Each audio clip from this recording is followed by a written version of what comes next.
Në vitin 1930, një familje shumë e varfër nga Edimburgu në Skoci sapo kishin lindur fëmijën e tyre. Ishte një çift që duheshin shumë, Josef dhe Efi. Fëmia ishte i sapo lindur dhe nuk kishin se ku ta vendosnin sepse frynte erë nga të gjithë anët. Dhe përveç se ftomë, gjithë pluri që vinte nga jashtë kalonte nëpër shtëpi. Shtëpia ishte pothuajse një nga më të vjetrat e Edimburgut.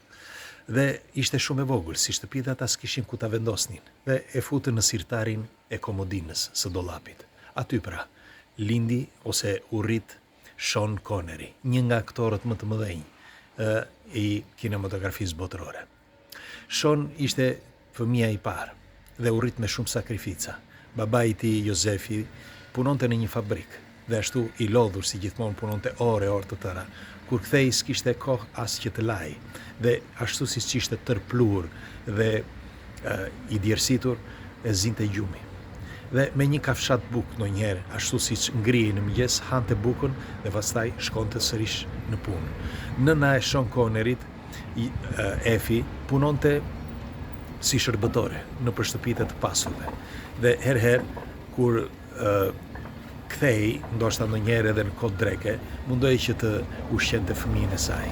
Pas 7 vitesh, lindi edhe Noel, vëllai i vogël i Sean Conneryt. Pra, në këto kondita, Sean Connery filloi jeta e tij me sakrifica të mëdha. Ai mbaroi shkollën fillore, por do të dëshironte shumë sepse ishte një djalë i zgjuar, elegant, shumë i mprekt dhe dëshironte që të vazhdonte shkollën, por ishte e pamundur. E kështu shkollën e mesme nuk mundi, sepse vuri re që prindrit e tij gjithmonë më tepër po sumureshin dhe nuk kishin mundësi që të ushqenin familjen. Atëherë Sean Connery shkoi tek profesoresa dhe i shtrëngoi dorën dhe i tha: "Të falenderit që më ushqeve me diturit deri tani. Nga sot nuk mund të vi dot më në shkollë." Dhe ashtu me lot në sy iku në shtëpi, sepse kishte vendosur që të ndihmonte familjen, t'u jepte diçka, një shpresë, për më tepër një copë bukë që ai nuk kishte se ku ta merrte. E kështu Sean Connery me një biçikletë të vjetër filloi që të shiste qumësht në Edimburg. Kështu pra filloi jeta e tij, por një jetë jo vetëm e vështirë, por me sakrifica të mëdha. Ishte 13 vjeç dhe filloi që të punonte edhe punë të tjera, nuk la punë pa bërë, i bëri që të gjitha punët që mundeshin, sepse nuk mund të shiste qumësh për herë.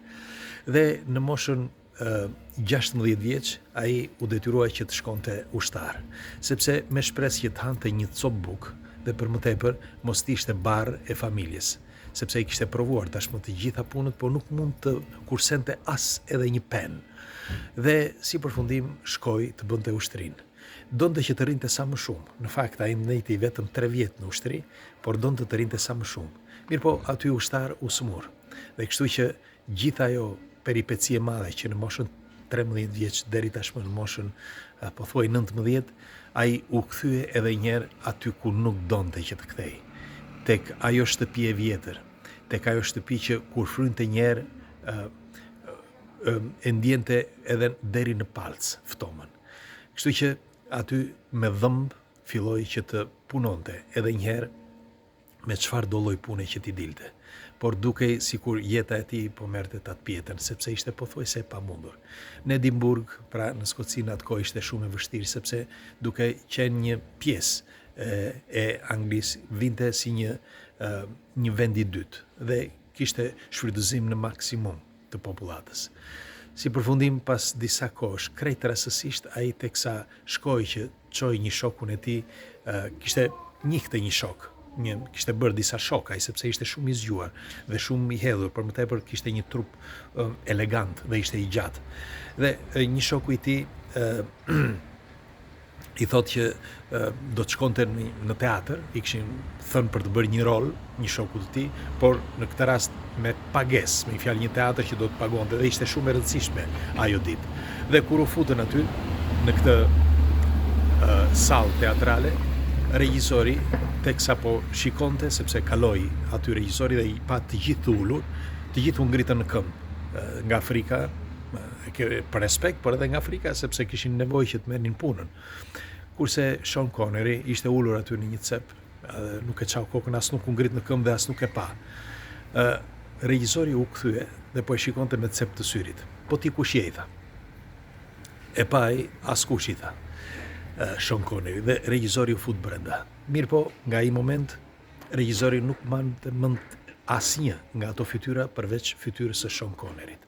Dhe kur të gjithë bën ato provat, audition, Sean Connery nuk shkoi, sepse nuk ishte, ai shkoi vetëm për shokun e tij. Dhe regjizori u ngrit nga atje ku ishte dhe tha, dua që të vija i djalta që priste aty jashtë, pse nuk erdhi.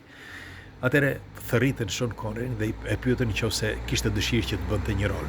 Kështu pra bëri protagonistin e një roli në teatr. Kështu filloi karriera e të madhit Sean Connery. Mirë po, ai siguronte ato pak para sa mundeshin, nuk kishte aq shumë para në teatr. E megjithatë ai dëshironte që të bënte edhe teatre të tjerë, dhe kështu që filloi që të bënte edhe disa pjesëmarrje në teatre të tjera. Merrte disa para shumë pak, por njëkohësisht ai bënte edhe punë të çfarëdoshme.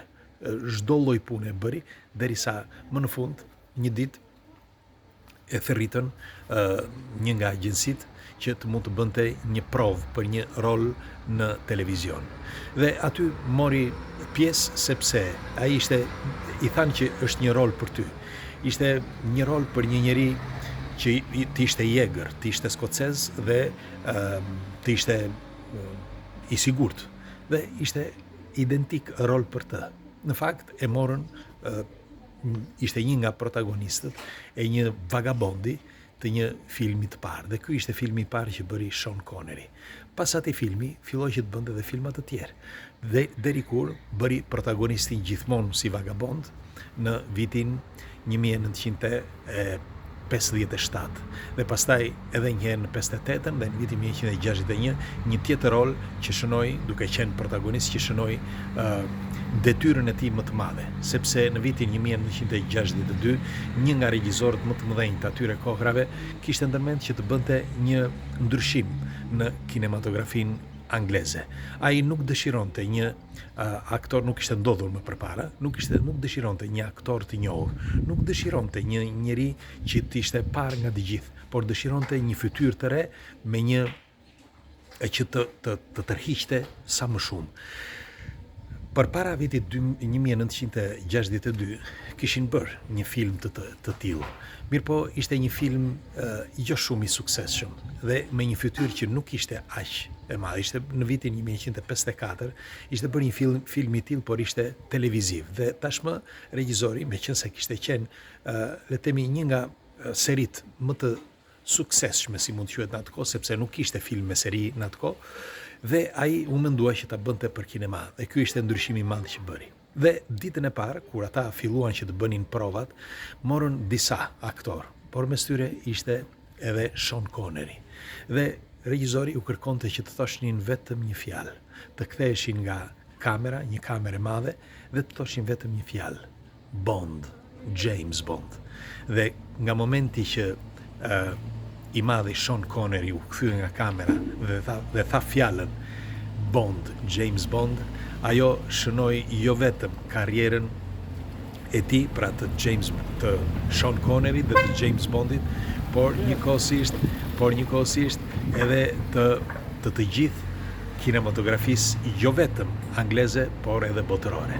Sepse James Bond, pra filmi James Bond, ndryshoi një herë për gjithmonë kinematografinë e botës.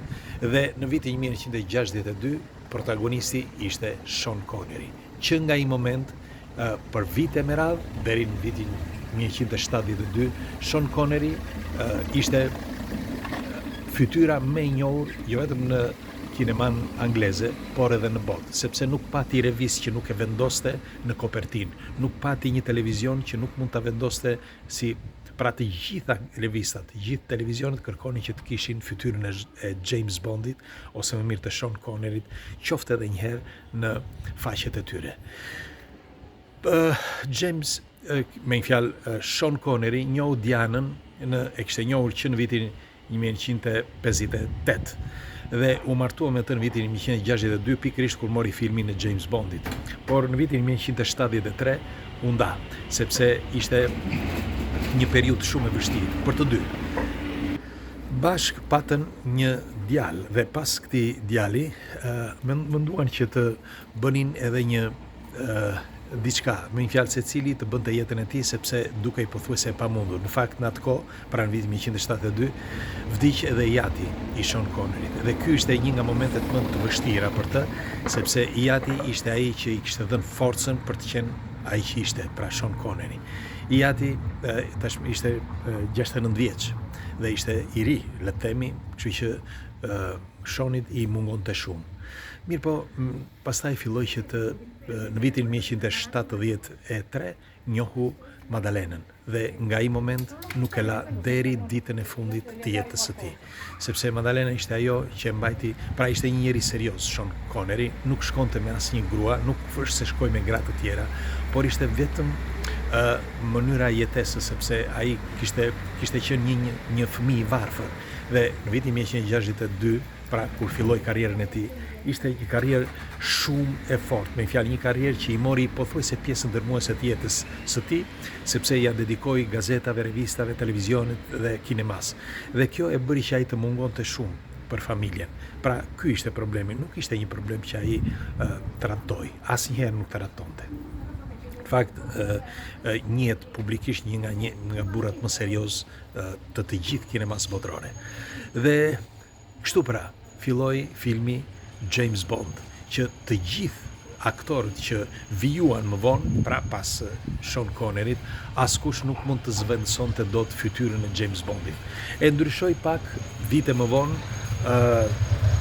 një nga aktorët, ky i riu që quhet Daniel Craig, dhe Daniel le të themi që e ndryshoi pak, jo sepse mund të zvendësonte Sean Conneryn, por ai biondi që keni parë kohët e fundit, por Daniel Craig ishte pikërisht pse ishte biond dhe ishte pak më ndryshe, nuk ishte ajo fytyra e zeshkane dhe e egër e Sean Conneryt. Dhe le të themi që ende sot James Bondi është aktori, pra që ka luajtur Sean Connery, është aktori që ka vendosur atë fytyrë, atë emër, atë film që ti nuk mund ta ndryshosh dot më. Në fakt, kohët e fundit po mundoheni që të gjejnë aktorin e ardhshëm të James Bondit. Dhe regjisori që ka pothuajse 3 vjet që po e kërkon dhe muajt e fundit, nëse keni parë ditët e fundit, po flitet gjatë për këtë, që të gjejnë këtë aktorin, nuk kanë arritur. Sepse duhet jenë të kujdesshëm, me fjalë duhet jetë i kujdesshëm regjizori, sepse në qoftë se do të gaboj pikërisht tani që në filmat e radhës janë ata që kanë bërë miliarda euro, pra ai si regjizor do ta harroj, pastaj ta rimarin edhe njerë produksionet për të bërë filmat të tjerë. Kështu që ndaj ka vite që po kërkon aktorin e duhur për James Bond. Dhe prap regjizori, me sa lexova, ka frikë. Ka frikë sepse në qoftë se nuk do të jetë fytyra e duhur të James Bondit, përveç regjisë që do të jetë regjia më e qelbur, si mund të quhet të gjitha kohërave, por edhe filmi do të harrohet, nuk do të jetë më ai James Bondi i dikurshëm. Megjithatë, siç ka thënë dhe vetë regjizori dhe të gjitha gazetat, nuk mund të zvendësojnë dot fytyrën e James Bondit të parë, ai i vërteti, pra Sean Connery. Sean Connery vdiq në moshën 90 vjeçare, më 30 tetor të vitit 2020 dhe mori me vete edhe James Bondin, për mendimin tim. Megjithatë, kush prej jush e mban mend James Bondin dhe sa prej jush mbajnë mend një James Bond? Kush ju kujton James Bondin? Ju kujton Greg, apo ju kujtojnë aktor të tjerë, apo si Michael Moore, apo këta di unë, apo ju kujton Sean Conneryn. Megjithatë, pres komentet tuaja, sepse të flasësh për historinë e një njeriu, për shembull në këtë rast që ja doli, sepse ka me miliona që nuk ja kanë dalë, por të flasësh për historinë e tij, për shembull të Sean Conneryt, pas kësaj sakrifice të madhe, pas kësaj fytyre të bukur dhe këtij personazhi madhështor, fshihet një brishtësi dhe një jetë me sakrifica të mëdha. Dhe secili prej nesh, kush më shumë dhe kush më pak, kush i famshëm dhe kush jo i famshëm, ka kaluar sakrifica të mëdha dhe e ka përjetuar jetën ashtu siç është paraqitur. Pres komentet tuaja dhe nëse dëshironi, lini një koment dhe shpërndajeni këtë video.